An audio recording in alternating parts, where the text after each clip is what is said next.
a guy we certainly like to talk to a good bit here on the program. Cecil Hurt, the sports columnist and sports editor for the Tuscaloosa News, and a known music aficionado in his own right.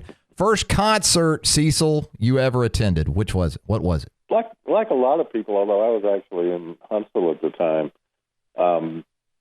Tuscaloosa used to be a huge stop because it was the only big arena. Before Birmingham built a large arena, it was the only big arena between Atlanta and New Orleans. And so all the big acts came to Tuscaloosa. I saw Elton John here in September of '74. Crazy. And people don't realize now. People kind of see Elton, and you know, he was the biggest pop star in the world in 1974, 75, 76. You know, we had a contribution from Rick Pendley, big Alabama baseball fan, said he saw the Stones in Coleman Coliseum in '72. I mean, Stones, Led Zeppelin. Come on. That's crazy when you think about it now. Yeah, I've had a long-term project of trying to track down the Hendrix concert, and that was sponsored by the Panhellenic, the University of Alabama sororities. And you hear so many legends, you know, I saw him later that night at the Chucker and so forth. Wow. But it's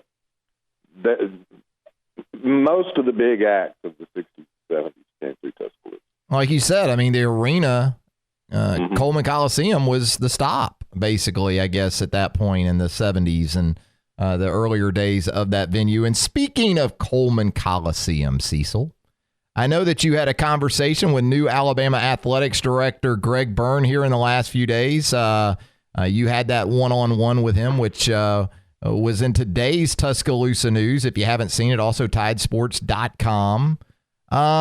Facilities and as it relates to Coleman Coliseum at Alabama, a venue that's been around for nearly 50 years now.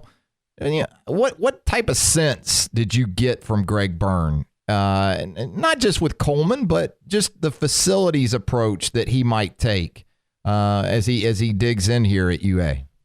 Well, I think in the broad picture, I think he understands that that's an ongoing thing. As soon as you sit back and say, well, we've got what we need, somebody's going to build something better. So you have to have a long-range plan where you're consistently improving what you're going to do. I don't think, in talking to Greg, I think it's something he really wants to be at the forefront of. He certainly wants Alabama to have the best facilities in all sports that they possibly can. He's only been here 4 weeks, so he hadn't had a chance to put on the hard hat and get down, in the inner workings of the football stadium or the Coliseum or many of the facilities that some of which are brand new, like the baseball stadium, and aren't the highest priority. But I think he wants to, get out the flashlight and the hard hat and look around and see what kind of infrastructure they have. I think the immediate need, the one that's already approved that he inherited, is the dining hall annex to Bryant Hall, which is going to be, it's not just it's not just a fried chicken stand that they're putting on there now. It's going to be a very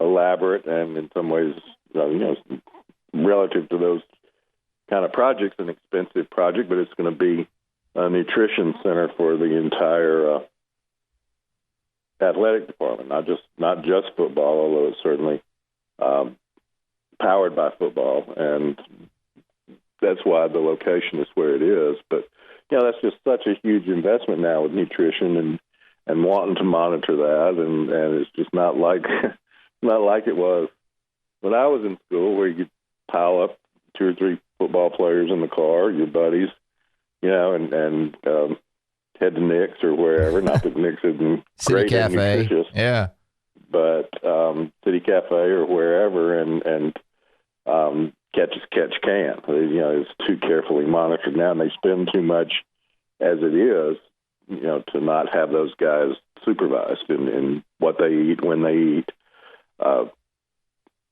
every aspect of performance, a lot of which is connected to nutrition. Let me ask you this, just from your opinion. In 2027, will there be a new arena for basketball and the other sports at Alabama, or will Alabama still be in maybe a retrofitted version of Coleman Coliseum? What do you think? It's a great question, and I can't answer it. I don't know what the real estate availability is, and everybody says, "Oh, they've got this new, campus." That's just part of it. The latest acquisition at Bryce. I mean, you could build a arena there, but arena, parking, road access, you were starting to run into the tens of millions of dollars, up to over into the hundreds of millions of dollars to do a project like that from one brick up. So some schools have done that. Some schools have built a brand new, not too many, but some.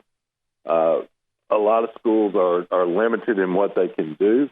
Georgia's just announced a renovation of Stegman Coliseum that is going to enhance it on the inside, but they just don't. I just don't think Georgia really has the land, the location to build a big brand new arena, and so you've got to retrofit.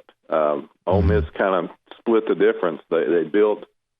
They moved completely out of Tad Smith and are in the pavilion, which is new and sort of connected to, but it's connected to the football stadium, and it's in with their athletic facilities that they've really upgraded over the years, and has been better. And some people are still in their old buildings and trying to make them look new, whether it's at LSU or Mississippi State or so forth. And Auburn moved out of Beardy's, which was outdated, and they needed to move, and built a smaller facility. Again, that some of their shared parking with football. I think Auburn probably has a little more space to work with around its athletic complex, or at least did, than Alabama does. So all of that goes into it before you put down the first brick.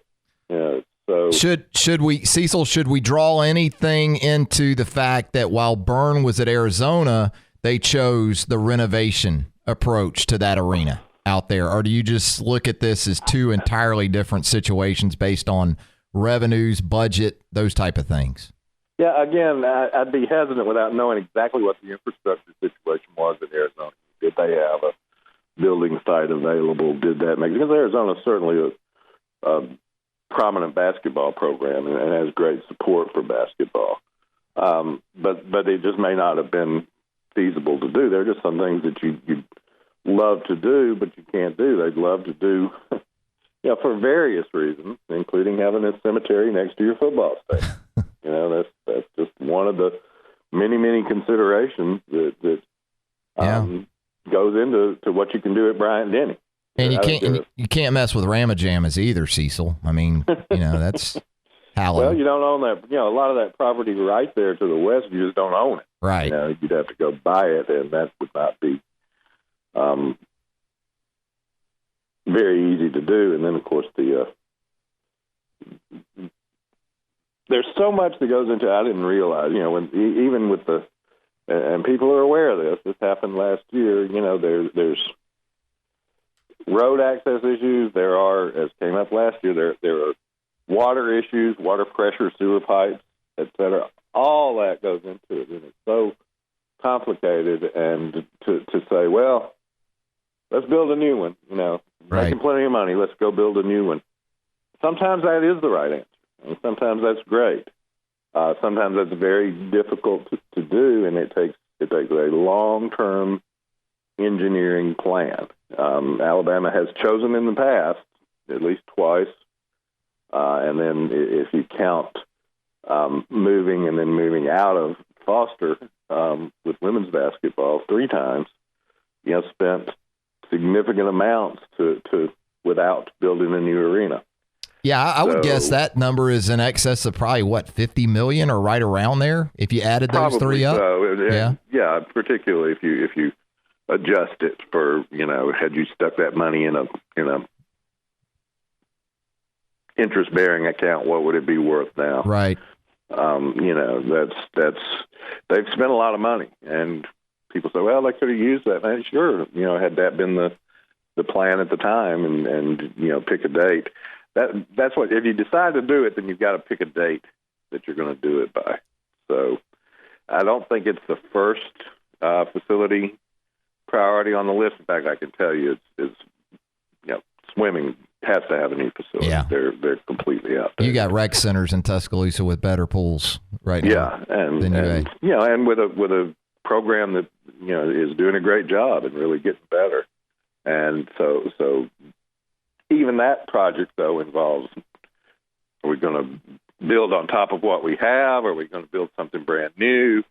They're just super complicated, and I'm not a construction expert or an engineer that knows everything that goes into it. I know a lot more than I used to, because I used to be and remain, but used to be the all-time champion at spending the other guy's money. Oh, I'm still great at it. Yeah. $200 million, $250 million, sure. Stroke a check. And telling athletes what they should sign for. I'm good at that too. What they should take. Yeah. I'm great at that. Exactly. And what owners should pay them. I'm great at that. I'm super. Yeah, I've told Greg Byrne that now. If he needs any help spending any of that money, I told him this week, I said, SEC's getting racking up all these basketball units. Yeah. In the NCAA tournament, I can help you spend that money now. Sure. A lot of ways we can do that. A guy that will play in Coleman Coliseum next year is Collin Sexton, and he'll play in Chicago tonight as a part of the McDonald's All-American game. Cecil, in terms of anticipated newcomers, and you've seen it for 4 or 5 decades now around here, where is he going to stack up with some of the guys that have come through here in the past as freshmen? I think, first of all, I think that basketball recruiting, kind of as we know it, is about 42, 43, 44 years old, where people really got involved in it. The Rocket 8 or the Alabama's teams in the 60s who brought some good players, but it didn't have the scouting services and the McDonald's All-American. You had when I was in high school, you had a parade All-America team, and Street and Smith did a little bit of a recruiting list, and that was about it. But people were starting to get interested in it with Alabama, with Leon Douglas, probably more so than Wendell. Leon was the first super highly recruited big man in the state that suddenly you're competing against Kentucky and so forth to get him. So I would say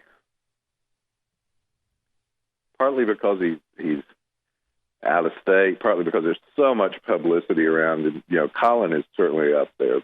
When Enos and Bobby Lee signed in the same year, that recruiting class was extremely highly anticipated, and Buck the following year, Buck Johnson. So probably if I had to pick out an individual, and that's not saying, who'll be the best player. Derek McKee's a 3-star guy from Meridian, and that happens sometimes.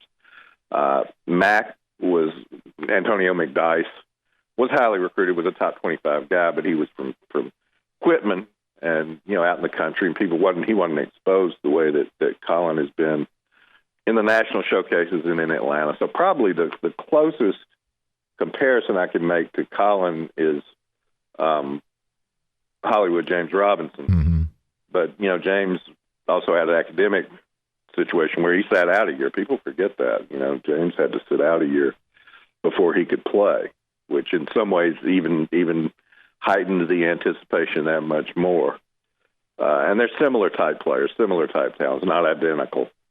But I think the combination of getting so much exposure now, so many people watching the slam dunk contest the other night, and being part of a recruiting class along with John Petty, which elevates the anticipation of the recruiting that much more. and of not being, it's funny, but of a lot of people in Alabama not having seen Pebblebrook or not having seen him in person, I think that he is as anticipated probably as anybody. Certainly the in-state guys, Reginald King, T.R. Dunn, Watley, guys who played in Birmingham, people were excited about him, wanted to see him play, but also kind of knew, had followed their whole careers. And so I think that there's that element with Collin, and then there's just, again, to repeat myself, so much national attention, so much national publicity, and at a time when the program really needs that. Well, Cecil, it should be a lot of fun tonight following all the overreaction, both good and bad, to Collin Sexton on Twitter. I know you'll be glued to the set watching the game. I know I will be as well. And as always, we really appreciate you joining us here on the program, and look forward to doing it again real soon. Okay. Thanks, Travis. Thanks.